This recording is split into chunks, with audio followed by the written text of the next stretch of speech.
Kasama nga po natin from the prosecution side naman po ang kanilang spokesperson, Attorney Benjamin Tolosa. Good morning, Attorney. Good morning, Didi Chacha, and good morning, Manong Ted, at sa lahat din yung mga taga-subaybay ngayong umaga. Tama ba? Nasa third week na po ba tayo ng impeachment trial? Pero yun nga po, tapos na yung 13 na day o 13th day kahapon, nagkaroon tayo ng 3 araw ng impeachment trial. On the prosecution side, ano po para sa inyo yung mga pinakamalakas na nailalatag ninyo? May mga nagsasabi na parang sapat na, yung iba na kailangan yung patunayan. Meron din nagsasabi na hindi pa. May pasabog pa po bang ilalabas ang prosecution sa susunod na linggo? Tama DJ Chacha, no? So far, we're very pleased with what we've presented, no, through our first 3 witnesses so far. Nandito tayo sa simula pa lang, no, nung fourth witness. Naging maliwanag naman na magmula doon sa pag-withdraw ng bulto-bultong cash, no, paukol dito sa confidential funds ng Department of Education o Office of the Vice President. Sa pamamagitan ni Atty. Roderick Wamil, nailatag na din niya ano ba yung tamang proseso na sinusundan, no, sa paggamit at pag-liquidate ng confidential funds. At ano ang ginawang proseso ng pag-liquidate ng dalawang ahensya nito at no ang mga nakita niyang issues o problema, no, sa liquidation. So we're very pleased, but hindi pa naman tayo tapos sa pagpepresenta ng ebidensya, no. We have several more witnesses to go. Natingin namin kailangan pa rin naming i-presenta para maging complete, no, yung storya nitong charges namin dito pa ukol sa confidential funds. And for this article, si Attorney Lorna Kapunan nga po ang nakatoka. I've been reading comments dito sa ating mga netizens and pinupuri po itong naging gawin ni Attorney Lorna Kapunan for this week and even the past week. Gaano po kayo kakumpiyansa dito sa direksyon ng paglatag ni Attorney Lorna sa panig po ng prosecution?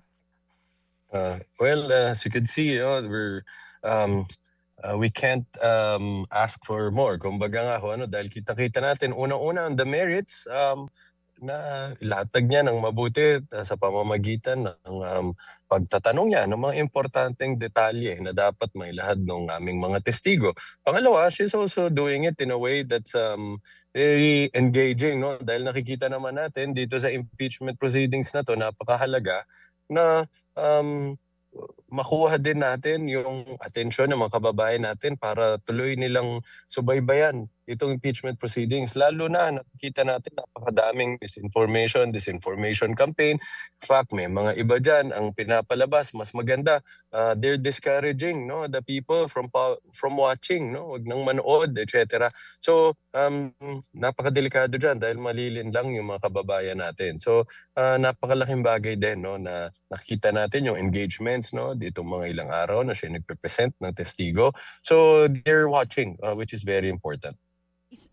Isa nga po sa mga naging usapin this week yung tungkol po dun sa sabpina dito po sa special DepEd Special Disbursing Officers, maging yung na-erase kahapon ni Senator Amy Marcos tungkol sa parang yung accountability on the side of the Vice President, hindi dapat yun sa kanya, kundi dun sa mga disbursing officers nito. Meron po ba kayong ihaharap na ebidensya that will explain kung ano talaga ang naaayon sa batas pagdating po sa kung sino ang accountable dito? Well, para sa amin ho, actually, nasagot na ho yan ng malinaw kahapon, no, ni COA Auditor o Attorney Roderick Wamil, no? Bagamat na medyo nahirapan siyang ipasok yung sagot niya, but nakita naman natin, pinilit pa rin niyang sagutin, no? Sabi niya, ang sagot dyan doon sa Joint Circular 2015-01 na nakalagay dyan, the head of the agency is the primary officer who's accountable, no, for this confidential funds. At nakalagay doon, the accountable officer should directly or the head of agency should directly supervise the use of these funds. At the head of agency should ensure the agency's compliance with the liquidation process of confidential funds as stated in that circular. Kaya nga ho, sabi niya, again, these are not my words, these are the words of COA representative himself, Attorney Roderick Wamil, na malinaw ang head of agency. Yes, Siya sir. ang primary responsible dyan, which in this case, ng OVP, DepEd, si Vice Presidente Sara Opo. Duterte. Apo, yung nga po, naiklaro yan kahapon bagamat nga actually paulit-ulit na diskusyon tungkol diyan. Ano ho ang take ng prosecution team dito na nakikipagdebate yung senator judge sa witness? Kasi kung mga defense lawyer sa witness, prosecution lawyer sa witness, hindi pa pwede makipagdebate, di ba? Anong take nyo ron? Tama ho. Well, Manong Ted, sa ngayon, no, wala ho kaming magagawa dyan kung hindi respect the authority of the senator judges to ask these clarificatory questions, which they may think are material and relevant to the issues at hand, no? And iwanan ho namin yung discretion sa presiding officer kung ano ho ang sa tingin niyang dapat pang payagan at hindi na sa ganitong mga tanong. But kami nakafocus ho kami dun sa napapaliwanag naman ng mabuti ng mga testigo namin, no, kung anong mga bagay na kailangang malaman ng impeachment court at ng publiko paukol dito sa mga bagay na to. Sa ilalim ho ba ng inyong rules diyan, bawal ba sa sino mang lawyer, prosecution o defense na mag-object o mag-manifest na Mr. Presiding Officer, the senator judge is debating with the witness? Wala bang ganun? Hindi ba pwede yun? Meron ba kayong rules na as in wala kayong karapatan na questionin doon sa uri ng pagtatanong doon sa testigo? Well, to be completely accurate about it, sa rules kasi it presupposes, no, na ang objections ay you raise it to the questions raised by the opposing counsel, ano.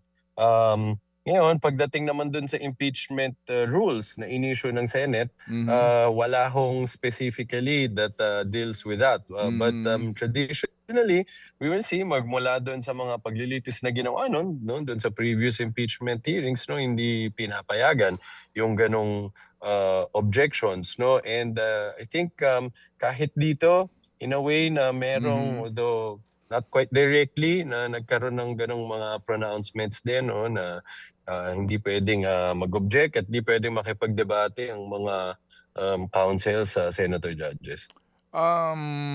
Senator, attorney, nakapanayan po namin si attorney, yung spokesperson po, deputy spokesperson po ng si Attorney Justin Gular, ano, ng defense. Sabi niya na on record daw naman, meron talaga silang apila sa COA doon sa disallowance, yung dalawang disallowance po. And that means na hindi pa ito final. Yan po ang kanilang argumento. Hindi pa ito final na COA disallowance na ito. Ano po ang take dyan ninyo?